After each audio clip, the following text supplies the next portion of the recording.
Flashes. That was all Cha Jun-suk could see, white, burning camera flashes cutting through the thick air of the Seoul International Business Hall. Reporters were yelling, microphones were shoving toward his face, and somewhere on the giant screen behind him blazed the words he could never erase. Cha Jun-suk, infertile at 48. He had faced business wars, stock crashes, and betrayals that would break any man. But nothing compared to this. The shame felt heavier than his billions.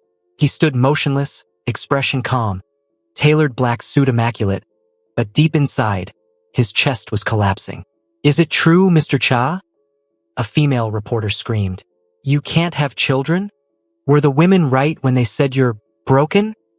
Another shouted, laughter echoing around him. The microphones crowded closer. A few journalists tried to be respectful, but others enjoyed the spectacle. They had waited years for this, the fall of Seoul's most mysterious billionaire heir. Jun-suk's lips curved into a polite half-smile. "No comment," he said softly, the same line he had rehearsed in the mirror that morning. His voice was calm, controlled, but when he blinked, his eyes burned. He turned and walked off the stage while the crowd chanted his name like a joke. That night, his penthouse overlooked a glowing city that didn't care if he existed or not. He sat by the glass wall with a drink untouched on the table. His mansion was silent except for the hum of the city and the faint classical music playing through his phone. He had everything: companies in 5 countries, cars, watches, power. But in Korea, a man without children was a man without a legacy. He was wealth without purpose. He reached for a framed photo on the table. His late father, the empire builder, the man who had said, "A Cha must always leave a seed." A bitter smile crossed Jun-suk's face. "Sorry, father. I failed." The words trembled out of him like a confession. And for the first time in months, the billionaire who pretended to be made of stone cried quietly. His tears fell onto the marble floor, mixing with the reflection of the Seoul skyline. The next morning, his assistant found him already dressed in a navy suit, pretending as if the night before never happened. "Sir, the press wants another statement," the assistant said gently. "Tell them to go to hell," Jun-suk replied, adjusting his tie. "We have a hospital to fund today." He smiled, even joked a little, because that was how he survived. No one knew that every fake smile cost him a piece of his heart. At the hospital's charity wing opening, nurses lined up in their white uniforms. Among them was Charity Nwosu, a beautiful black nurse from Kenya, radiant and calm, her dark skin glowing under the Seoul sunlight. She had come to Korea 3 years ago for work, and her laughter could melt the tension in any room. When Jun-suk entered, the nurses whispered excitedly. Everyone knew the billionaire. Charity, however, barely looked up. She was busy helping a patient into a wheelchair. That small indifference caught his attention. "Excuse me," he said, his deep voice echoing softly. "Are you not going to take a picture with me like the others?" Charity looked up, surprised. "Oh, I'm sorry. I thought billionaires preferred fans, not people who actually work." Her tone was teasing but respectful. For the first time that week, Jun-suk laughed. A real laugh. Days turned into weeks. He kept visiting the hospital, pretending to inspect the facility. But everyone knew he was just there for the nurse who didn't bow like everyone else. Charity teased him endlessly. "You come here more than the patients, Mr. Cha," she'd say. "Maybe I'm sick," he'd answer. "Oh, really? What's the illness?" "Loneliness," he'd whisper. She rolled her eyes but blushed anyway. He never told her about the scandal. He never mentioned the headlines, the humiliation, or the cruel nickname people had given him. The infertile heir. He just said he'd been single because love never fit into my calendar. And Charity believed him. She saw a kind man hidden behind the billionaire mask, someone gentle, funny, and heartbreakingly human. One rainy night, he invited her to dinner in his penthouse. Seoul glittered below them, rain streaking the windows as soft jazz played in the background. Charity wore a simple blue dress, and he couldn't take his eyes off her. "Do people ever get tired of pretending they're fine?" she asked suddenly. He froze. "What do you mean?" "I see it every day at work. People hide pain behind polite smiles. You do that too." He looked away, heart pounding. For once, he had no words. Charity reached across the table, took his hand, and smiled. You don't have to tell me. Just don't stop living.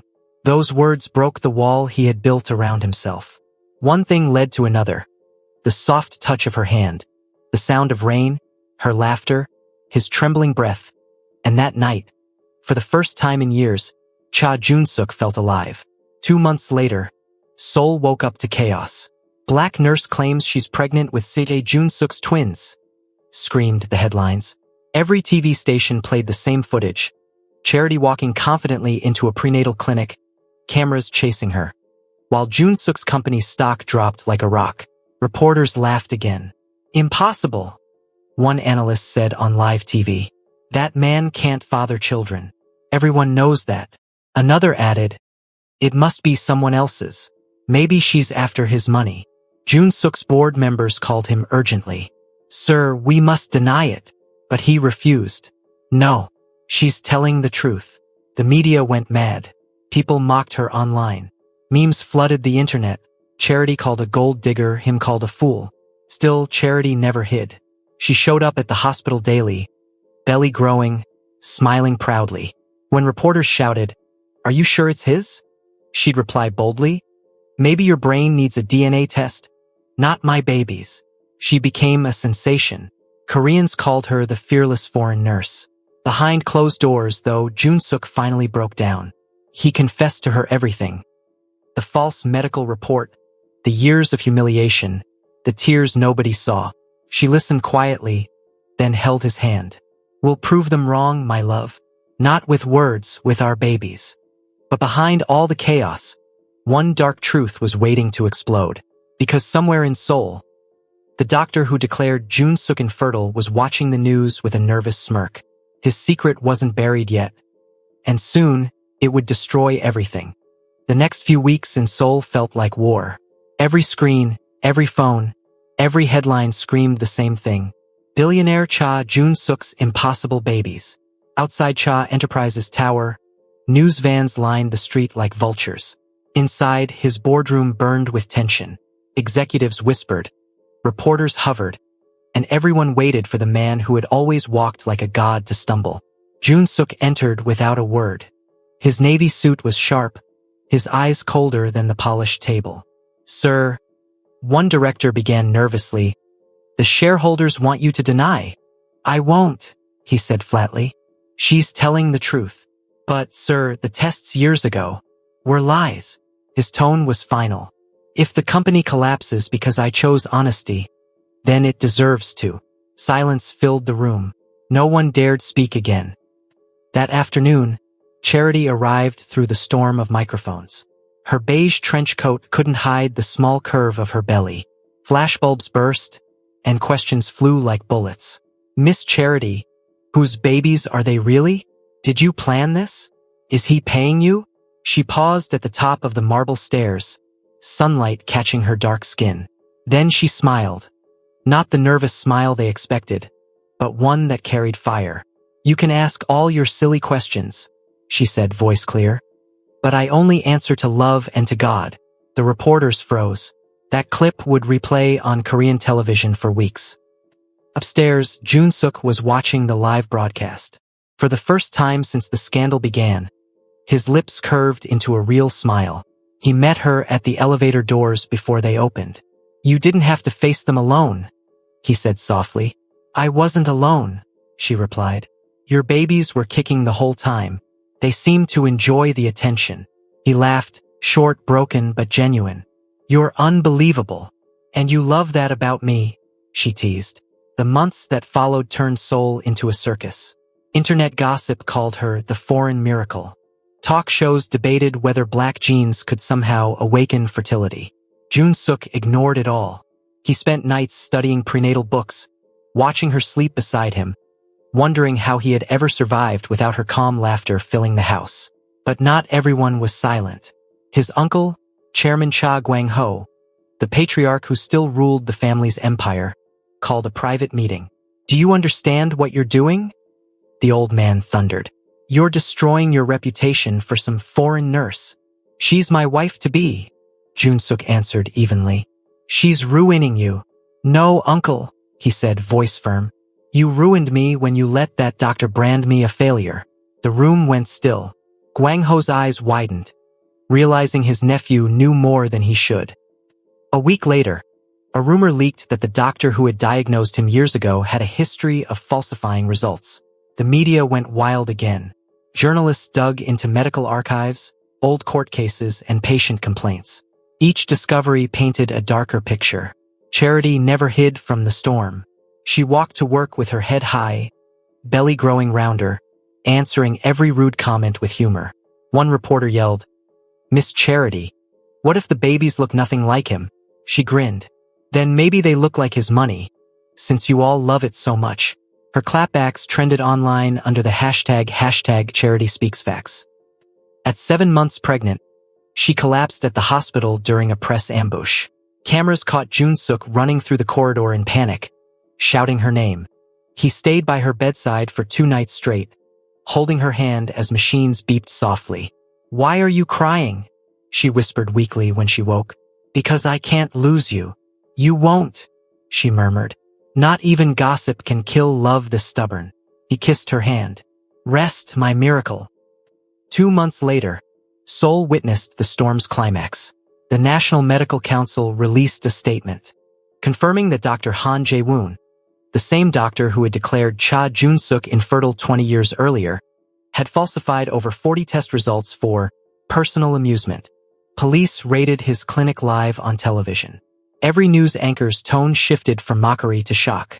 By evening, reporters were gathered outside Cha Enterprises again. But this time their voices trembled with apology. Inside the penthouse, Jun-suk knelt before Charity, tears streaming down his face. "You gave me back my dignity," he said. "I thought I was cursed, and you showed me I was just waiting for the right soul." Charity cupped his face and smiled. "Then promise me one thing. Anything. When they finally see the truth, don't gloat. Just live." He nodded, pulling her into his arms as rain tapped gently on the window glass. A few weeks later, Charity went into labor. The drive to the hospital was chaos. Paparazzi tailing their car, flashes through tinted windows, reporters yelling that they'd pay anything for the first photo. But inside the delivery room, the world disappeared. "Push, Charity, push," the doctor urged. She gritted her teeth, sweat covering her forehead. Jun-suk held her hand so tight it almost hurt. "I can't," she gasped. "Yes, you can," he whispered. "You're the bravest woman I know." A cry pierced the room. Then another. 2 tiny voices, fierce and perfect. Charity burst into tears. The doctor laughed. "Congratulations, Mr. Cha. 2 healthy boys." For a long moment, Jun-suk couldn't speak. He stared at the newborns, one dark-skinned with his eyes, the other lighter with her smile, and something inside him finally healed. He bent, kissed their foreheads, and whispered, "My sons, my miracles." Outside, hundreds of cameras flashed as word spread. Charity gives birth to twin boys, proof of love shocks Korea. The same reporters who had mocked him now cheered. But inside that quiet hospital room, none of that mattered. Jun-suk wrapped an arm around Charity, who lay exhausted but glowing. "You see," she murmured, "we didn't need to prove anything." He smiled through tears. "Still, it feels good to be right." They both laughed softly as the twins whimpered between them, and for the first time, Seoul's most ridiculed billionaire felt truly rich. Morning sunlight broke across Seoul like a flashbulb. The city was still buzzing about the miracle twins. On every television set ran the same headline: "The infertile heir becomes a father. Korea in shock." Outside the hospital, flower baskets and news crews covered the parking lot. Charity watched through the glass window, her newborn sons asleep beside her. The hum of the cameras no longer scared her. It almost sounded like applause. Jun-suk entered quietly, wearing a pale blue shirt and a grin that hadn't left his face since the birth. He bent over the bassinets, touched each tiny hand, and whispered, "Appa's here." Charity smiled. "Appa, huh? That word looks good on you." He laughed softly. "I'm still getting used to it. People keep calling me the miracle man." "Let them," she said. "They mocked you long enough. Now they can write songs about you." 2 days later they left the hospital, But peace didn't last. Reporters surrounded the gate, flashes blinding, microphones waving. Mr. Cha, are you planning a press statement? Miss Charity, will you raise the babies in Korea? Who falsified the test? Charity raised a hand and said with her usual bold calm, please let us pass. My babies haven't even opened their Instagram accounts yet. Laughter rippled through the crowd, breaking the tension. Jun-suk squeezed her hand, proud beyond words. By evening, news networks were replaying the footage of Dr. Han's arrest. The disgraced physician hid behind his coat as detectives dragged him through the station. Former patients came forward, revealing how he'd lied for money or amusement. The nation turned furious. Commenters demanded justice.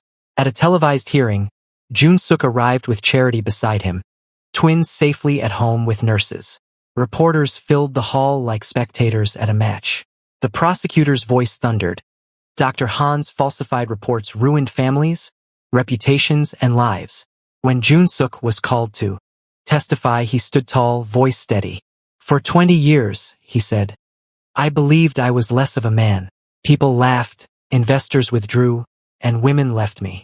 But one truth beats every lie. Love gave me proof science refused to see. Cameras clicked wildly. Charity watched from the bench, tears bright in her eyes. The judge nodded, and for a heartbeat, even the reporters stayed silent. That night, they returned to the penthouse. Seoul glittered below, the twins sleeping in their nursery. Charity curled on the couch, hair tied up, bottle-feeding one baby while Jun-suk rocked the other. You realize, she teased, half the women in this city now wish they'd stayed with you. He chuckled. Too late. The job's taken. Good. Because I don't share miracles. They laughed quietly, the kind of laughter that fills a home more than any luxury. But jealousy has long memories. Within a week, invitations flooded in charity galas, business dinners, messages from women who had once refused him. One even wrote publicly, I always knew he'd make a good father if given the chance. Charity read it aloud at breakfast and snorted. Oh, please. She once said you were emotionally sterile. Jun-suk nearly choked on his coffee. You read all that? Of course. I'm a nurse. I monitor symptoms of hypocrisy. He smiled. Should I reply? No, she said, leaning over to kiss his cheek. Let success answer for you.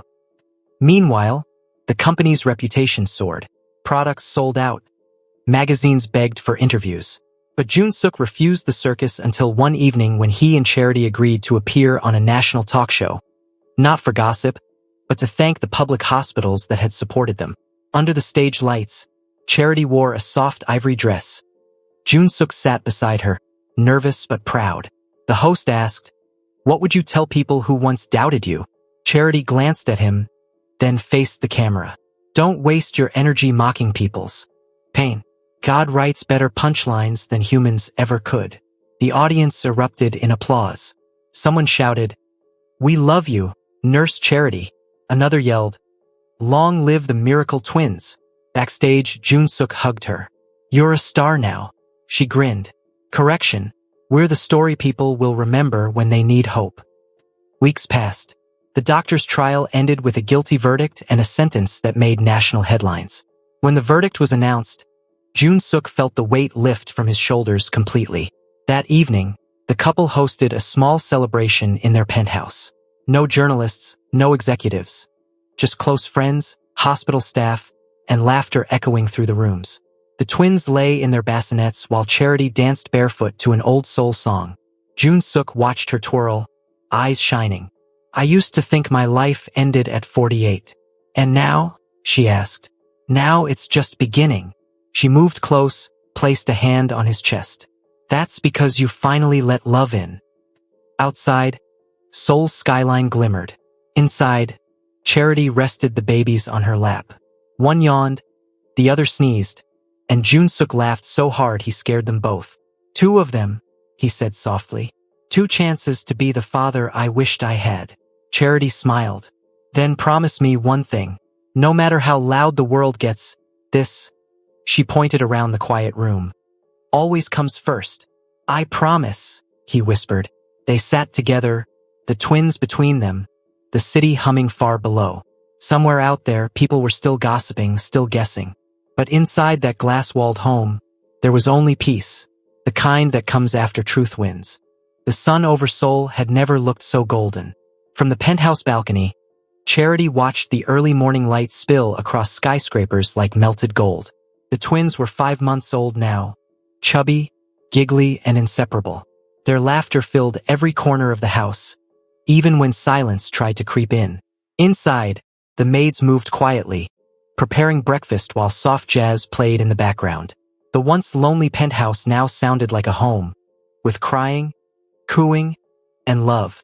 Charity sipped her green tea and smiled at the reflection of her new life. The girl who once took night shifts in a crowded hospital ward was now the mother of Seoul's most famous babies. But peace, she'd learned, always has a jealous twin. That afternoon, she and Jun-suk had a meeting at his company's headquarters. Reporters lined up outside the glass tower, cameras clicking like rain. The elevator ride to the top floor was quiet. Jun-suk's hand stayed on hers the whole way. "You sure you're okay being here again?" he asked softly. Charity nodded. "If I survived the public eye during labor, I can survive a boardroom." He smiled. "You really are fearless." "No," she said. "I'm just tired of fear pretending to be my friend." When the elevator doors opened, they stepped into the meeting room and immediately felt the chill. Every board member stood, forced smiles painted across their faces. Mr. Han, the vice president, spoke first. "Mr. Cha, Mrs. Cha, congratulations again. Korea can't stop talking about you too." "Thank you," Jun-suk replied coolly. "Let's talk business." As the meeting began, Charity sensed the tension, the whispers, the subtle glances. Some smiled at her success. Others envied it. She wasn't supposed to sit at that table, she could tell. She wasn't one of them. No rich family name, no designer legacy, just a nurse who turned a scandal into a miracle. But when she spoke about the company's new healthcare project, a charity fund for infertile couples, her voice melted the cold in the room. "Not everyone can afford hope," she said gently. "We can change that." By the end of her short presentation, even the coldest faces softened. Jun-suk looked at her like a man who had found the missing half of his soul. Later that night, Charity was bathing the twins when Jun-suk entered with his phone pressed to his ear. His face looked troubled. "Who was that?" she asked. "An old investor," he muttered. "He wants to meet about the rumors." "What rumors?" He hesitated. "They're saying you used fertility drugs illegally, that your pregnancy wasn't natural." Charity froze. "What?" He tossed the phone on the couch. "Someone leaked fake medical files to the tabloids. They claim you bribed doctors." Charity's hands trembled as she lifted one of the babies out of the water. "But we didn't." "I know," he interrupted softly. "But we have to stay calm. The media feeds on panic." Her throat tightened. She thought she'd already fought her biggest battle. But fame, she realized, doesn't bring peace. It brings new enemies. By morning, the internet exploded. #FakeMiracle trended across social media. Some commenters defended her. Others threw stones. "She trapped him." One tweet read, "No one goes from infertile to twins in a year," said another. Paparazzi swarmed the hospital where she once worked, chasing old colleagues for gossip.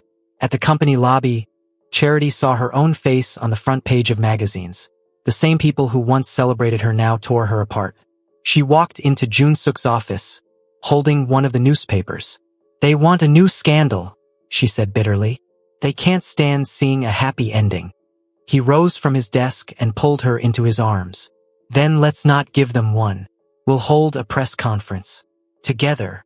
2 days later, Seoul's biggest news station hosted them live. Charity wore a sleek black dress and no jewelry. Her silence was her power. The host began sharply. "Mrs. Cha, the public wants to know. Did you use illegal fertility treatments?" She looked straight into the camera. "No. What I used was faith. Maybe not everyone believes in miracles, but that doesn't make them less real. I carried my children. I birthed them, and every mother knows. Truth doesn't need approval." A hush fell over the studio. Even the host looked moved. Then Jun-suk added, People mocked me when I was called barren. Now they mock her for proving them wrong. The problem isn't truth. It's envy. The room erupted in applause. Social media flipped overnight. Hashtag miracle family replaced hashtag fake miracle. The same crowd that tried to destroy them now praised their courage. But one woman didn't clap. Somin, Jun-suk's ex-fiancé, who had once left him because of his infertility. Watching from her luxury apartment, she crushed her champagne glass in fury. She took everything, she hissed. The man, the fame, the story. Her assistant asked quietly, "Ma'am, should I proceed with the plan?" Somin smiled coldly. "Yes, if the world wants a scandal, I'll give them one." Meanwhile, at home, Charity and Jun-suk sat on the couch with the twins sleeping between them. The city glowed through the tall glass walls, but it wasn't the lights that warmed the room. It was their laughter. "I used to dream of peace," Charity whispered. "Now I just dream of quiet mornings like this." He kissed her forehead. "Then let's protect that dream." She smiled faintly. "Even if the world turns against us?" He looked at her, really looked, and said, "Then we'll make the world jealous of our peace."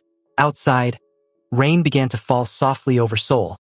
And in another part of the city, Somin's dark plan was already taking shape.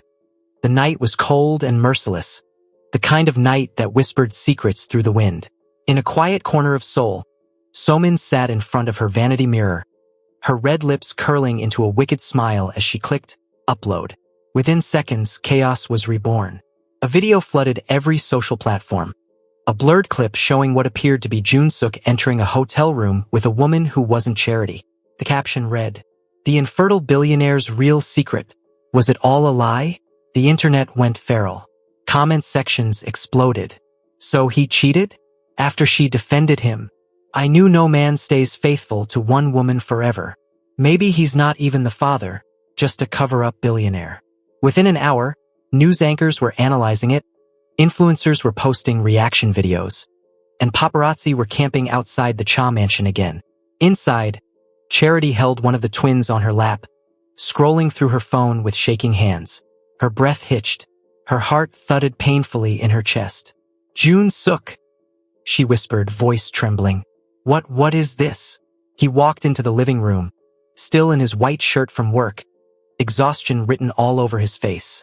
He saw the screen and froze. "That's not me," he said immediately. "Charity, that's not me." "Then who is it?" she snapped. "The video it looks like you." He stepped closer, desperate, eyes pleading. "It's deepfake footage. Someone edited it. Look at the frame rate, the shadow. It's manipulated." But Charity couldn't hear logic over the storm inside her chest. "Why is it always us? Why can't people just let us live?" The twins began to cry. Jun-suk tried to reach for her hand, but she stepped back, tears streaming down her face. "I believe you," she whispered finally, voice breaking. "But I'm tired, Jun-suk. I'm so tired of fighting everyone." The next morning, tabloids screamed headlines. "The miracle couple in trouble. Charity leaves mansion after scandal." Paparazzi followed her as she left for work at the hospital. Cameras flashed. Microphones stretched toward her. "Mrs. Cha, is it true your husband cheated? Are the twins really his?" She stopped, her face calm but eyes fierce. "Tell your bosses to stop eating lies for breakfast. I'm a nurse, not your circus clown." Then she walked past them, head high. Even in pain, Charity was still. Inside the hospital, whispers filled the halls. Some nurses smiled out of pity, others out of mockery. Her friend Minji hurried to her. "Yuni, don't mind them. Everyone knows how the media twists everything." Charity smiled weakly. "If I survive this one, I'm applying for sainthood." Minji chuckled softly, handing her a coffee. "You're stronger than Seoul, Charity." Meanwhile, at the Cha Corporation building, Jun-suk was tearing through files with his team of cyber experts. "Trace that upload," he ordered. "I don't care if it came from the moon. Find it." Hours later, the lead technician rushed in. "Sir, we found the IP address. It's registered to a Kim Somin." Jun-suk's blood ran cold. "Somin," he whispered. His past was haunting him again. He stood, jaw clenched, Prepare the car. That evening, Somin was hosting a private event in her luxury penthouse. Influencers, photographers, and investors all sipping champagne. When the elevator opened, the room froze. Jun-suk stepped out, sharp in his black suit, eyes blazing like fire. "Somin," he said quietly. "You've gone too far." She smiled, feigning innocence. "Jun-suk, darling, I just posted what the public deserves to know. You created a fake video. Did I?" She purred. "Or maybe the truth finally surfaced?" He slammed a USB stick on her marble counter. "That's a digital forensic report. Proves your video is a fake. And when the police see it, you'll lose more than followers." Her face faltered for a second, then hardened. "You think she deserves you?" She spat. "That foreign woman? She'll never be accepted here." Jun-suk's voice turned calm, deadly calm. "Love doesn't ask for permission. You should have known that before you lost it." The next day, Seoul woke up to another shock. K-model Somin arrested for cybercrime and defamation. Charity sat in her hospital locker room, scrolling through the news, her heart swelling with relief. Moments later, her phone buzzed. A message from Jun-suk. "It's over. Come home." She smiled, tears filling her eyes. "Home," she whispered. "I almost forgot what that feels like." That night, the penthouse was glowing again. Soft jazz, warm lights, the twins giggling in their cribs. Jun-suk cooked dinner himself, kimchi stew, slightly burnt but made with love. As they ate, Charity teased, "You really can't cook to save your life." He grinned. "I have money. I don't need talent." She laughed, the sound warm and healing. He grew quiet, watching her. "You know what I realized through all this?" "What?" "That peace is a choice. And I choose you, over and over." Charity looked into his eyes. Those same eyes that once held loneliness now glowed with certainty. "You better," she whispered playfully, "because leaving me is not an option." He leaned forward and kissed her forehead gently. "Never was." Hello besties, when should I drop episode 2? Kindly like, subscribe and share.